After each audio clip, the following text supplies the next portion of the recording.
guys, Lori here. I'm back. I'm back to do the rest of my top 10 reads of the year, and this is basically the mishmash genre video. The other video was science fiction and fantasy, and this is a little bit of everything: contemporary, graphic novels, nonfiction. I think that's it. I think there might be, yeah, there is, let me see. Yeah, contemporary, some thrillers, very, very few thrillers, graphic novels, and a mystery. So that's kind of where this was, and nonfiction. So my goal is, one of my big goals in 2019 is to try to break out of my fantasy reading and read a little bit more other things, especially contemporary. I have so many contemporary books that I want to read, so I'm going to really make that a goal. But let's get into the books that I have read this year that I really enjoyed, and we will talk more about next year when I get to those videos. The first book I'm going to chat about is Foolish Hearts by Emma Mills. I got this book in the December Owl Crate box. I think it was called Seize the Day, if I'm remembering correctly. In the first 2 months of January, I was knocked on my butt with the flu. Knock on wood. That happened last year. It won't happen this year. But I was knocked on my butt with the flu, and I read a lot in January because I was not working, I was sick, and I wasn't feeling well. So I read this book in about a day, and it was just adorable. I love this book so much. It had a mix of friendship drama with theater, which I'm a theater teacher right now, which is awesome to say, finally, yay. But I love this book. I thought it was such a fun read. It dealt with this girl named Claudia who winds up overhearing about the breakup between two characters, and that kind of sends her life in this direction, and she has to wind up helping out with the production against Midsummer Night's Dream, along with the coolest Claudia has ever known, and Iris and Claudia are in for an eye-opening senior year. It's about friendship, family dynamics, learning to trust yourself, learning like where your passion is, and I just really loved it. I flew through this book in like literally a day. It's not that big, but if you ever have like a snow day and you just want a really quick read, I would highly recommend this book. Emma Mills writes friendship so well, like friendship dynamics really, really well. I was so captured by this book, and I will definitely want to reread it. But yeah, I just really enjoyed this book. It was definitely one of my favorite contemporaries of the year, and you know that's saying something because I read this in January and it still made my list. So that's my thoughts on Foolish Hearts by Emma Mills. I'm definitely going to be checking out Famous in a Small Town by Emma Mills, which comes out early 2019, and I still need to read First and Then by Emma Mills. So that's a little bit of reading plans for myself. But yeah, I really like Foolish Hearts. Next book I am going to chat about is More Than We Can Tell by Bridget Kimmerer.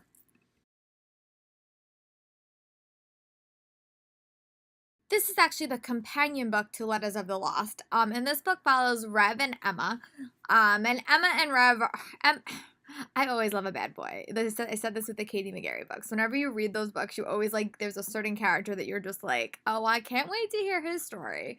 And this was a story that I was super excited to be. So being inside Rev's head was like super interesting. I loved Emma. I loved their relationship. This book dealt with like a lot of intense issues. It's like more deeper than like a Katie, like it's like it's more like a Katie McGarry book. Katie McGarry books deals with a lot of intense issues. This one's dealt with a lot of issues like slut shaming, teasing, dealing with secrets and lies in a family dynamic, adoption, fostering, all that other stuff. It was like a very, very hard book. It was a really like compelling book. I was equally invested in both point of views. I thought the mystery in it was super compelling. I thought the ending wasn't rushed. I really enjoyed it. I think I remember giving it like 4 stars. And I remember at the end we met a new character, and I'm hopeful that his book will be next, because they normally like, you have like, it's like a companion book, so you guys see the characters again. I love the tiebacks to the Letters of the Lost characters. It was just a really like emotional read, and I thought that in this day and age, like what we're dealing with in this world, I thought that the topics that were addressed were really like effectively used, and I thought that it was just a very compelling read. And I didn't get to read any Katie McGarry this year just because I forgot to, or I ran out of time, so this was like a nice emotional contemporary, and I really hope to read more books like this in 2019. The next book I'm going to chat about is an arc that I read in about April, and it is Not If I Save You First by Ally Carter. I'm a massive fan of Ally Carter. I adored the Heist Society novels that I read like a year and a half ago. I'm in the middle of her Gallagher Girl series, and I read her Embassy Row series. So I really do like her writing. She writes very like fun heist novels or mystery novels, and I normally really, really like them. This book has become my favorite. I love these characters. I love this setup so much. The minute I read like the tagline of it, I was like, oh my god, this is gonna be my new favorite book. And it was so much more than that. It basically follows this girl named Maddie, and her dad and her wind up moving to the Alaskan wilderness, which is just a really cool setting for a book. I've never read a book set there, so that was like an immediate thing, like, oh, that's really, really cool. Because her father used to be the Secret Service leader of the president. So Maddie grew up in the White House. Her best friend was the first son. But when something happens, her father has to retire. And instead of like, they go really off the grid. And they wind up going to the Alaskan wilderness. And one day, Logan winds up there. They're not really sure why he's there. He's there for one night and then he winds up being kidnapped. So Maddie goes on this adventure to get Logan back, and you're also interspersed through this book is like flashbacks of when they're younger. I thought it was really good. Logan and Maddie's relationship sold this book for me, and I loved it. I thought it was so well done, and I thought that Maddie was such like a different type of heroine. I just really liked it. I thought it was a fast-paced book. I read it in about like a day and a half. I was so impressed by it. They have definitely topped my favorite LA Carter characters. I just love their relationship. I don't know if we're ever going to get like more in this series, but the mystery was super compelling, and I really, really enjoyed it. I definitely say that this was probably one of the highlight thrillers that I read this year. It was definitely more of like a survival story too, which I don't normally read a lot of, but I did like the mystery. So that is why I'm talking about Not If I Save You Were First by LA Carter, and I'll be really curious to see what she's writing next. Hopefully something for me in 2019. The next book I'm going to chat about is probably one of my most surprising reads of the year. In the fiction category, I have a surprising read that's in the nonfiction category, but I'll talk about that in a little bit. But this book is Spies, Lies, and Alibi by Lisa Robert Brown. Sorry, correction. It's Lisa Brown Roberts.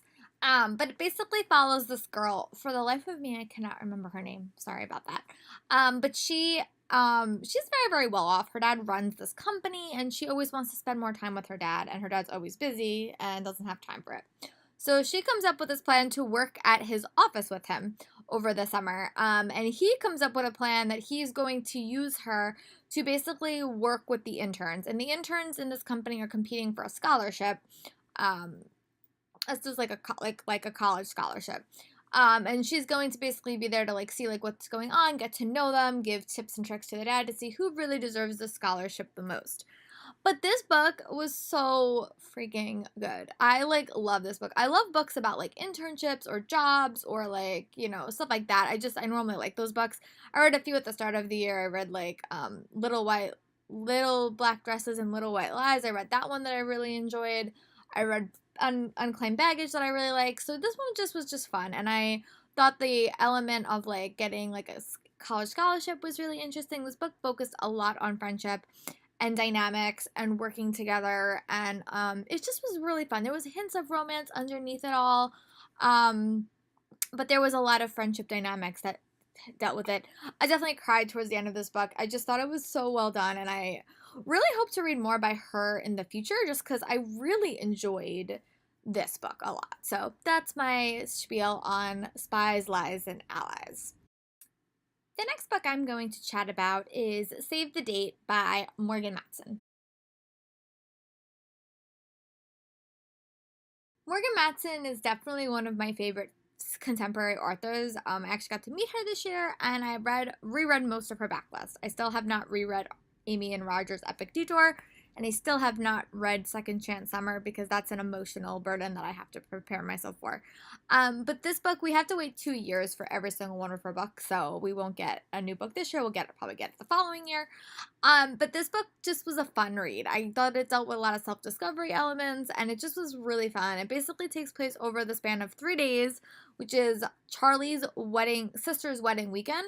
And at the start of the book, the wedding planner quits unexpectedly, and a lot of stuff that she was a lot of stuff she was supposed to be doing, she just never did. So it kind of leaves Charlie in the leader to try to fix all this stuff. And in her life, a lot of things are changing. Her sister's getting married. Her mom's comic strip that she has basically based on her family is ending. she's starting to think about college, and she's just kind of in a holding pattern. She doesn't want anything to change, and that's kind of what she wants. She wants this week and with her family to be like the perfect weekend, and that's just not what happens. But she deals with a lot of stuff. It's just a lot of hijinks and hilarity, but the family dynamics in this story is definitely the highlight of it. There was hints of romance. I would have liked a little bit more romance, but I like the romance. But it definitely dealt with a lot of like family dynamics. It dealt with friendship stuff too, but it just was mostly focused on this girl and her preconceived notions and what was going on. And I really liked it. It's not my favorite Morgan Matson book, but there was a cute dog and there was like a TV and a camera crew, and it really worked. I really enjoyed it. So if you have not checked out Morgan Matson, I would definitely recommend all her books, but this is her most recent one. So the next book is the only nonfiction book that I think I read this year. It's also the book that probably made the most impact on me, and that is I Will Always Write Back by Caitlin Alafarica and Martin Ghana and Liz Welsh. This book was a random pick that I got right before BEA. I was shopping with my friend and I just saw it on a bookshelf, and it's basically it's a nonfiction novel, but it reads like a YA contemporary. So it basically follows these two people. They're people. They're not characters, but it reads like a YA contemporary. Basically follows Caitlin and Martin. And they live in two different countries. Caitlin lives in Pennsylvania, I think, and Martin lives in I think he lives in Ghana. Oh, sorry, Zimbabwe. And I know when I was little, there was like a pen pal thing, and I had a partner in Italy, and these two kids, they just wound up struck up this conversation, and they wound up writing back and forth to each other. And this letter and this dynamic winds up changing Martin's life forever. I don't want to spoil anything, but it is such a good book. I think I read this book back to back, and then I almost read it a third time. I'm definitely going to reread this in 2019. I cannot say enough good things about this book. It shows you what compassion and kind-heartedness can do to somebody and how your actions can really change someone's life. I bawled during reading this book, and as someone that's loves to learn and is like a reader and loves to learn, just seeing Martin's character and what he had to go through to get an education and what Caitlin and her family did for him, it makes me cry even thinking about it. Oh my god, I love their friendship, and I just was so captivated by this novel. I don't read a lot of nonfiction, but this nonfiction book really touched me. And if you're looking for a really emotionally but really good novel, and I just really like this book. So I'm going to definitely try to read more nonfiction in 2019. I'll talk about that in my goals video, in my wrap up, but we'll get to that later. But yeah, that's my thoughts on I Will Always Write Back. The next thing I'm going to chat about is a graphic novel that I read very recently, and that's The Prince and the Dressmaker by Jen Wang. And I don't read a lot of graphic novels, but this novel just really tugged at my emotions and had to be included. But it follows this girl named Frances, and she is working in a town, and she winds up, she's a tailor, she makes dresses, which becomes very important in the story. And she winds up making a dress for a client, and the client really doesn't like it, and she was like on the bridge of getting like fired from her job when a mysterious man comes in and says, look, we have a proposition for you to come work for basically work somewhere. And she winds up going there, and she winds up realizing she's going to work for the prince. The prince has a secret. The prince likes to dress up in ball gowns, and he wants her to make them for him. So, and it's like a big secret because he's supposed to be trying to find a wife, and all he really wants to do is dress up in these ball gowns. The diversity in this book was awesome. It dealt with a lot of interesting topics that I don't think are normally dealt with, and I just really liked it. The art style on its own is stunning. Get this book just for the art alone, but this book made me cry happy and sad tears. I just really loved it. It was another book that book that I read back to back. Like I read it once and then I read it through again. I think I read it during a readathon too. It just was really good, and I'm really hopeful that we will get another book in this series because I loved it so much. It dealt with so many other issues. The art style was, the storyline was great.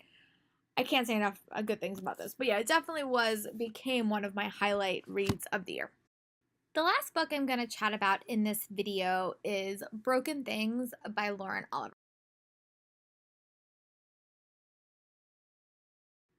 I have struggled with Lauren Oliver's reads pretty much the entire time I read them. And I've read a few books by her, but this book I really liked. I got this book at BEA and I read it it's the first thing that I read when I got home that week. It basically follows these three girls. I think it's three girls. And 5 years ago, one of them was found brutally murdered. And the two other girls are basically the prime suspects in her disappearance and in her murder. The book starts off with them being released from their facility where they were at, and they are kind of unraveling this mystery of what actually happened to their friend. And it's interspersed with what happened in the past. And they were very interested or connected to this fantasy world that they read about. And it kind of reminds me a little bit now that I've like read about it, like Slender Man, like, and that is supposed to motivate them to kill somebody. But they're kind of trying to figure out what actually happened to their friend and what led to her death. It was a really creepy mystery. Like, it was really compelling, really fast paced. The book settled on like the balance between like, is this real? Is this fantasy? Like, what is going on? Definitely a psychological mystery, and you're really like hesitant, like, oh my god, is this book gonna go supernatural? Because for some parts I really thought it was. I'm not gonna tell you if it does or not, but I really liked it. I love the various timelines that we got. I like how we got the present and the past. We also got elements from both girls' perspectives and even elements from the murdered girl perspective. It was just a really compelling read, and I really liked it. I didn't read enough thrillers this year. I really hope to increase those next year. But this was one that definitely stood out to me. If I had to choose my highlight read of nonfiction, it would probably be I Will Always Write Back, and the rest of them, that's hard. I really did like